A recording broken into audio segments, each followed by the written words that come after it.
নরেন্দ্র মোদীর মতো এত আলোচিত ও বিতর্কিত প্রধানমন্ত্রী ভারত আগে দেখেনি।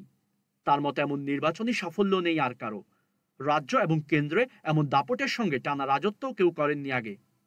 নরেন্দ্র মোদী প্রায় সময় দাবি করে থাকেন তার সময় বিশ্বের দরবারে ভারত এক অন্য জায়গায় পৌঁছে গেছে। যে কোনো সময়ের চেয়ে ভারতীয়রা এখন ভালো আছেন বলে দাবি তার। তবে সি ভোটার নামের একটি সংস্থার জরিপ বলছে ভিন্ন এক কথা। ভারতীয়রা জানাচ্ছেন তারা আসলে হতাশ। আর মোদীর শাসনামলে তাদের জীবনমানের উন্নতি হবে এমন সম্ভাবনাও তারা দেখেন না। মূলত বেতন বৃদ্ধি না হওয়া এবং দিন দিন জিনিসপত্রের দাম বাড়ায় তারা নিরাশ হতাশ।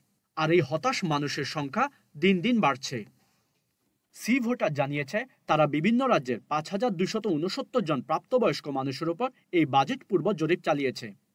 এর মধ্যে ৩৭% বলেছে আগামী এক বছরে সাধারণ মানুষের জীবনমান আরও কমবে। ২০১৩ সালের পর এবার এত সংখ্যক মানুষ জীবনমান কমার কথা বলেছেন বলে জানিয়েছে সি ভোটার।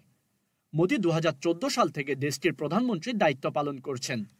জানা গেছে খাদ্যপণ্যের দাম অব্যাহতভাবে বাড়ায় ভারতীয়রা খরচ কমাতে বাধ্য হয়েছেন। সেই সঙ্গে তাদের ক্রয় ক্ষমতাও কমেছে। আশঙ্কা করা হচ্ছে বিশ্বের পঞ্চম বৃহৎ অর্থনীতির এই দেশের প্রবৃদ্ধি আগামী ৪ বছর সবচেয়ে ধীরগতিতে হবে। আগামী সপ্তাহে দেশটির নতুন বাজেট ঘোষণা করবেন প্রধানমন্ত্রী নরেন্দ্র মোদী। এর আগে জরিপের এমন ফলাফল প্রকাশ করল সংস্থাটি, যা মোদীর জন্য খারাপ খবরই বলা চলে।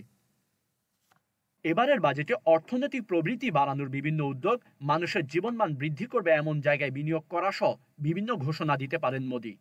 গত বছরের বাজেটে ভারত কিছু খাতে প্রায় $২৪ বিলিয়ন খরচ করার ঘোষণা দিয়েছিল। বলা হয়েছিল এগুলোর মাধ্যমে নতুন কর্মসংস্থানের সৃষ্টি হবে। তবে এক বছর পার হলেও এখনো সেসব স্কিমের কাজই শুরু হয়নি। উপরন্তু রিজার্ভ ব্যাংক অফ ইন্ডিয়া থেকেও নির্বাচন কমিশনের মতো প্রতিষ্ঠানগুলোর স্বায়ত্তশাসিত চরিত্র দুর্বল করে দেওয়া হয়েছে। এমনকি বিচার বিভাগ পর্যন্ত চাপের মুখে আছে। পার্লামেন্ট সরকারি সিদ্ধান্ত পাশ করার একটি বুলেটিন বোর্ডে পরিণত হয়েছে সেখানে। অর্থনৈতিক নীতিতেও মোদী সরকার অনেকটাই পিছিয়ে পড়েছে। পরিবহন পরিকাঠামো এবং প্রযুক্তির বিস্তারের মতো ক্ষেত্রে অগ্রগতি অর্জন করলেও ভারতকে স্কুলিং, দক্ষতা উন্নয়ন, স্যানিটেশন এবং জনস্বাস্থ্য পরিচর্যা সুবিধা সহ অনেকগুলো ক্ষেত্রে অগ্রগতি অর্জন করতে হবে। একইভাবে অর্থনৈতিক প্রবৃদ্ধির সুফল দরিদ্র ও নিম্ন মধ্যবিত্ত মানুষের কাছে পৌঁছাতে সরকার দারুণভাবে ব্যর্থ হয়েছে।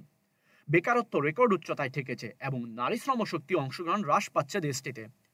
২০১৬ সালে বিপর্যয়কর ব্যাংক নোট বাতিলের পর অনেক ক্ষুদ্র ব্যবসায়ী তাদের ব্যবসা প্রতিষ্ঠান স্থায়ীভাবে বন্ধ করতে বাধ্য হয়েছিলেন। এখন কৃষকেরা আয় কমে যাওয়ায় সংসার চালাতে হিমশিম খাচ্ছেন। জাতীয় গ্রামীণ কর্মসংস্থান নিশ্চিতকরণ কর্মসূচি সহ অনেক প্রয়োজনীয় কল্যাণমূলক কর্মসূচির বাজেট বরাদ্দ হ্রাস পেয়েছে। স্বজনতোষী পুঁজিবাদ ব্যাপকভাবে ছড়িয়ে পড়েছে ভারতে।